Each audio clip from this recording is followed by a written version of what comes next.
Right now, from KTAB News, your local election headquarters, this is Big Country Politics. Welcome to Big Country Politics. I'm Victor Sotelo. We begin today talking about last week's events in Washington, D.C. Rioters attempting an insurrection at the U.S. Capitol building as Congress was voting to certify the Electoral College votes for president. Police barred the doors and members of Congress were evacuated from the building. Joining us today, Dr. Paul Fabrizio, political science professor from McMurray University. Dr. Paul Fabrizio, thank you for joining us today on the show. Thank you. It's good to be here. Well, the reason we wanted you on, because this was really, and just to make clear, we are recording this show the day after we saw all of this unfolding on TV. A very historic day, I guess you would call it, right? Yeah, it's very historic. Historians have looked for historical parallels, and the closest they can come to is the Shays Rebellion. Imagine the Shays Rebellion. Anybody remember that? 1786, 1787, before we had the Constitution. There simply isn't a historic parallel to what took place yesterday. Well, I also kept seeing people posting on Facebook the last time that the U.S. Capitol building was evacuated was on 9/11. I also saw another one the last time it was actually breached was back in I can't rember. The War of 1812. The War of 1812. Okay, that's how long ago this was. This is a historic event, and for all the wrong reasons.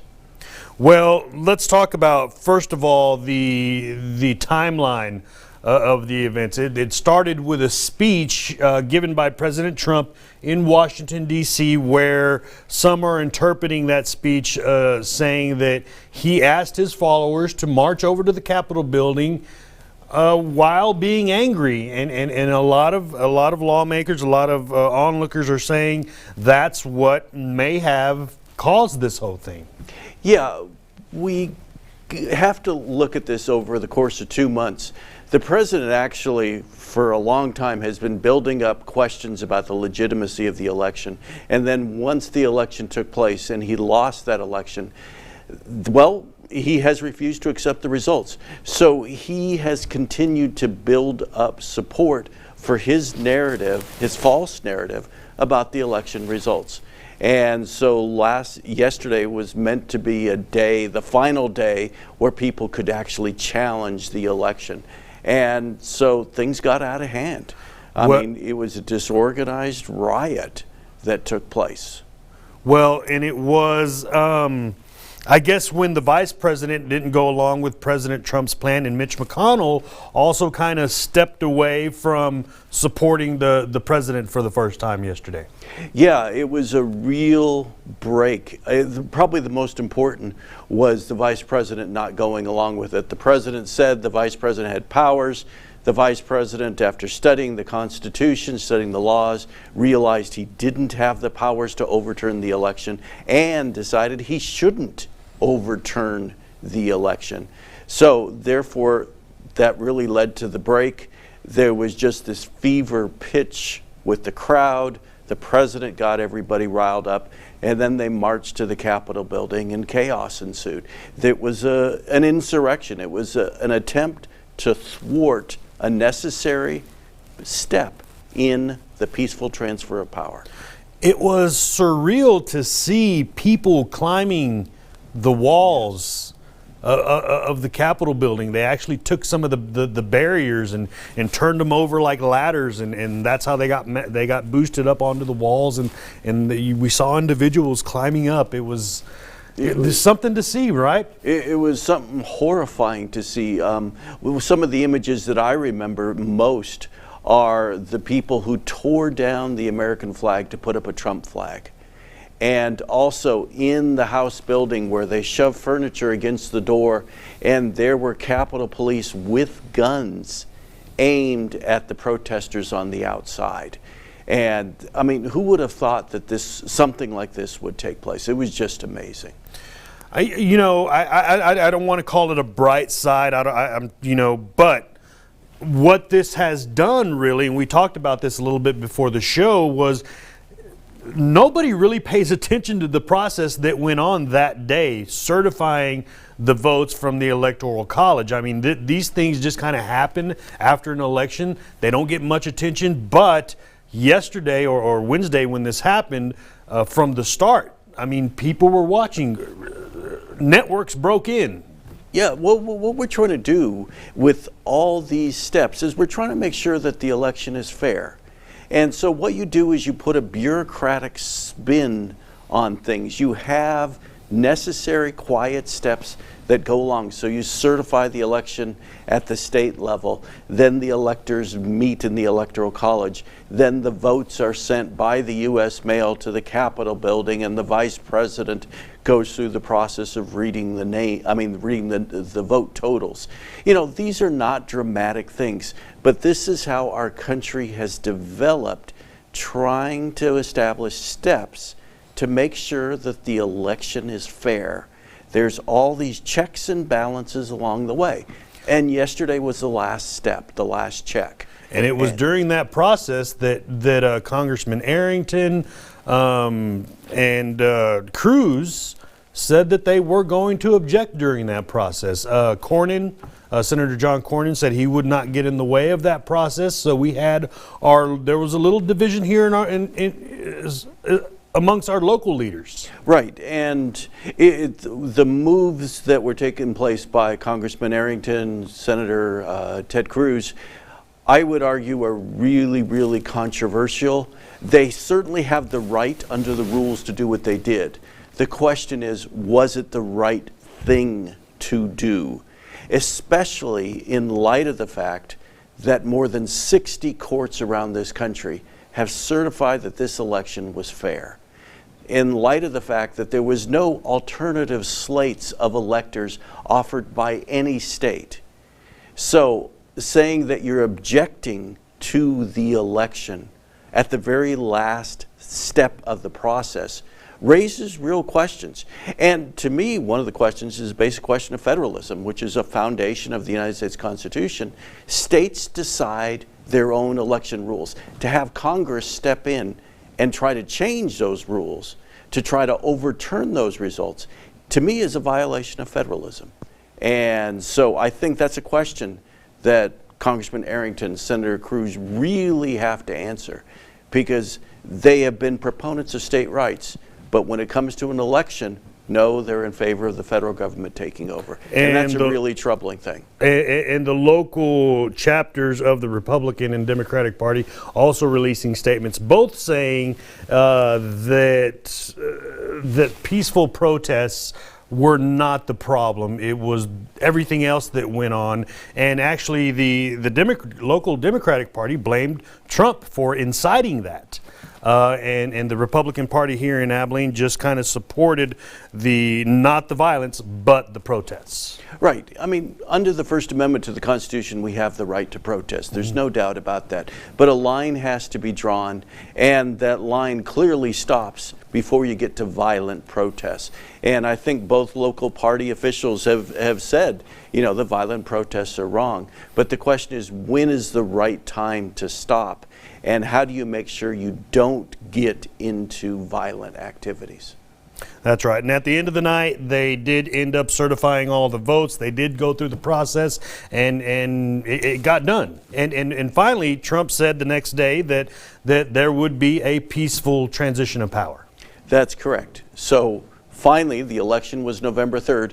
Finally, now we have our final results and we can move on. Dr. Paul Fabrizio, McMurray University, thank you very much for being on the show and talking with us about this historic process that we all witnessed. Thank you very much. Thank you. All right, when we come back on Big Country Politics, we sit down with the new Abilene Police Chief. We'll be right back on Big Country Politics.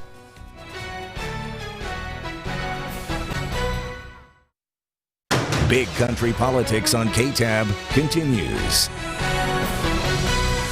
And welcome back to Big Country Politics. I'm joined with our newest police chief here in Abilene, Marcus Dudley Jr. Thank you so much for being with us today. It's my pleasure. So tell me a little bit about, first, let's talk about the move. You're here in Abilene coming from Colorado.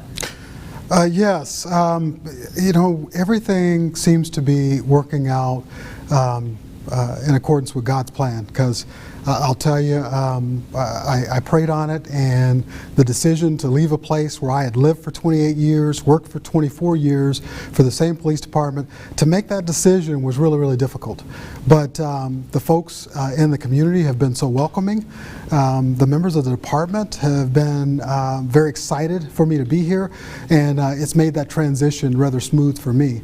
The house that I owned there sold relatively quickly, so I'm living in an apartment here until I can find some property or a home that my family will be happy with. So it's been a very smooth transition, considering these kinds of things really could be difficult. How's the family doing? Are they getting excited? I know you said they probably won't come until May, but your two daughters, how is that working out? They are excited. They have come out for their Christmas break, and has spent time on various activities. We did the zoo's Christmas tree lighting event. We also did the Winter Fest and got to take a tour of a lot of the exhibits there. The kids are very enthusiastic about that. They've also enjoyed our being out property shopping. So I think they're looking forward to being out here. They will join us once they finish up the semester, so we don't have to pull them out of school in the middle of the semester. So Abilene's treating you well. How has it been coming in to the department here and meeting everybody? It's been outstanding. I ended up leaving my other job on vacation. And during that time, I spent it out here sitting down with our supervisors, both sworn and non-sworn. And the purpose of that was really for me to hear directly from the folks that do the job every day, learning what they feel the challenges are in policing today. And so that's been great. And really the purpose of that was not only to hear from them, but also in recognition of the fact that another part of my position, my role, is to get out in the community and to find out what the community's expectations are, what challenges they think we face on the department, so that I can ultimately come up with goals that both meet the needs of the community and the members of the department. And tell me a little bit about, does that kind of lead into your short-term goals? Because I know you said when you were elected for this position or chosen for this position that community outreach was going to be a big part of what you do here. Absolutely. And when I say absolutely, what I'm referring to is what the process for me to get to those short-term goals is definitely to listen to both the members and the community, and to identify those immediate areas that we probably need to give some attention to, so that if there is high liability, high risk, if there's concerns that there are other best practices that we should engage in that need to happen right away, those need to be a part of the short-term solutions that are offered. The longer-term goals or solutions really need to involve or encompass a lot of that feedback as well, but you're a little bit less liability, a little bit less risk in terms of waiting and delaying some of those processes. Do you have any short-term, long-term goals set already?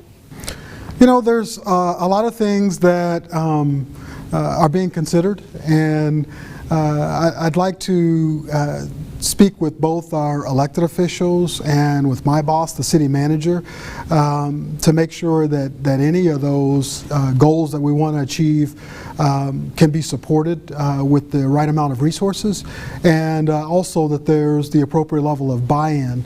I think there's some areas that we absolutely cannot get away from dealing with in a short-term fashion. For example, I know that the department has 3 dedicated folks that deal with child advocacy. And yet, when it comes to victims on our adult side, we don't have an advocate. And so we probably need to get on that right away.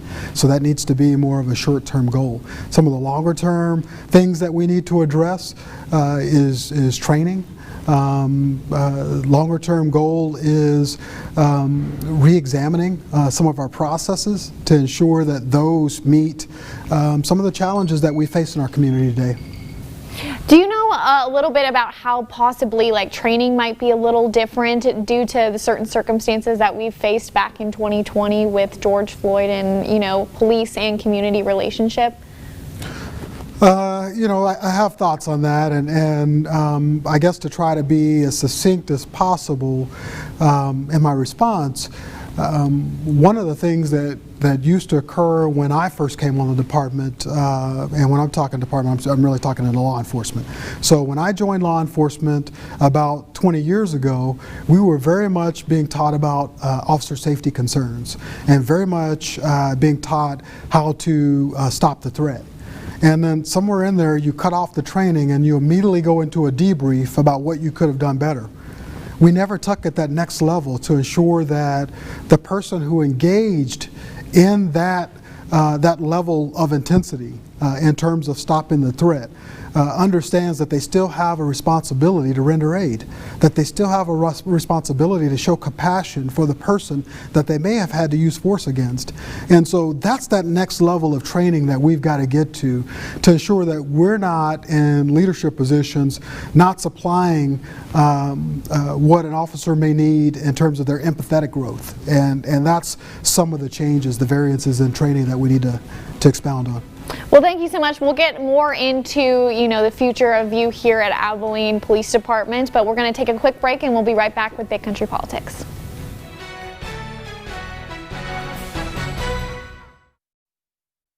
Big Country Politics on KTAB continues. And welcome back to Big Country Politics. Again, we're here with the newest police chief, Marcus Dudley Jr. Let's talk a little bit about, because I know something we talked about in the last segment was really community outreach. And I know Chief Stan Stanridge kind of started this threshold program where people would come here to the police department to kind of discuss community relations.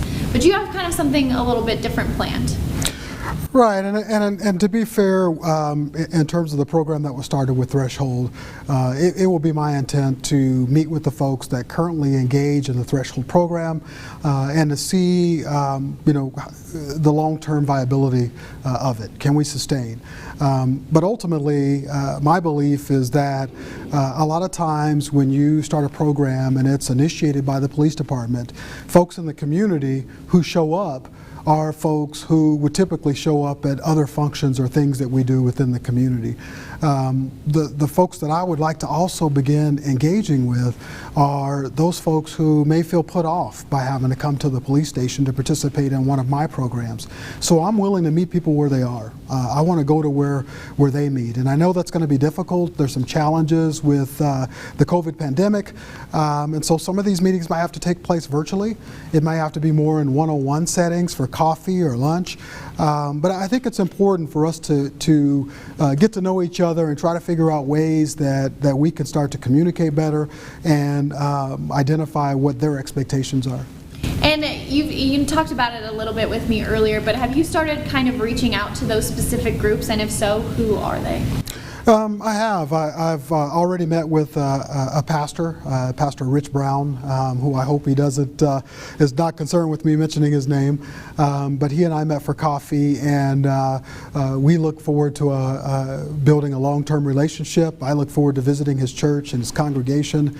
And the other person was Mr. Malcolm Scott, who is an educator with Abilene Christian University.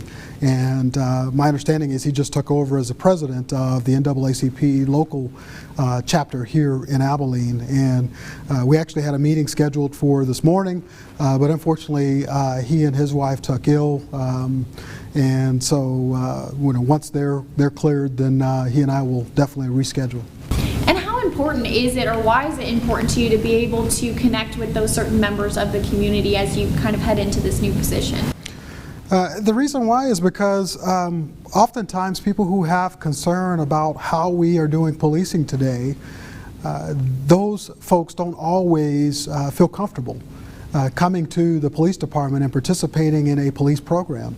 And so for us to really be able to break down those walls, those barriers, and better understand what each other's needs are is for us to connect. And oftentimes, in my opinion, that is through leadership making an effort to get out and meet people where they are. And that's what I intend to do.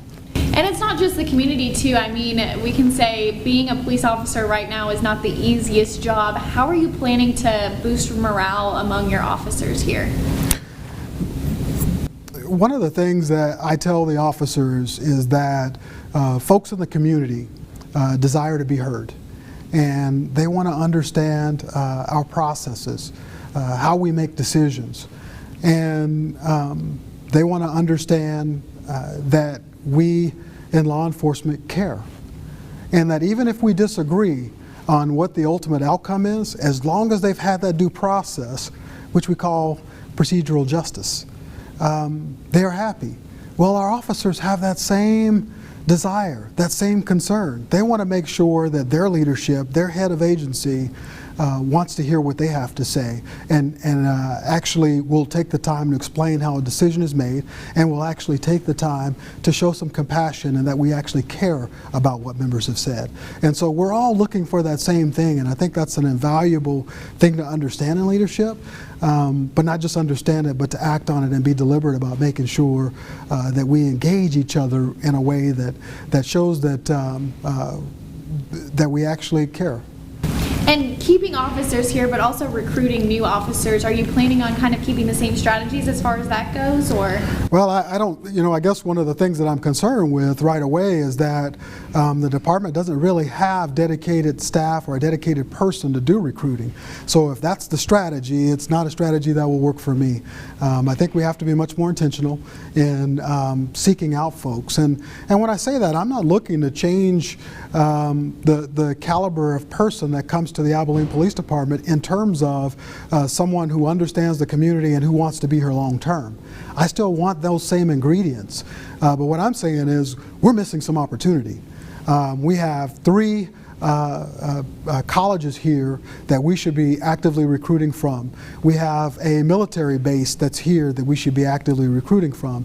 And that process should involve outreach and education in a way that doesn't let people off the hook. In many respects, we should be recruiting like a military or a college campus would recruit. And we simply aren't doing that. So that strategy has to change. Well, perfect. Thank you so much for sitting down with us today, and congratulations on your new position, and we hope that the Key City welcomes you and your family when they come in May. Thank you. So much. All right. And we'll be right back with Big Country Politics.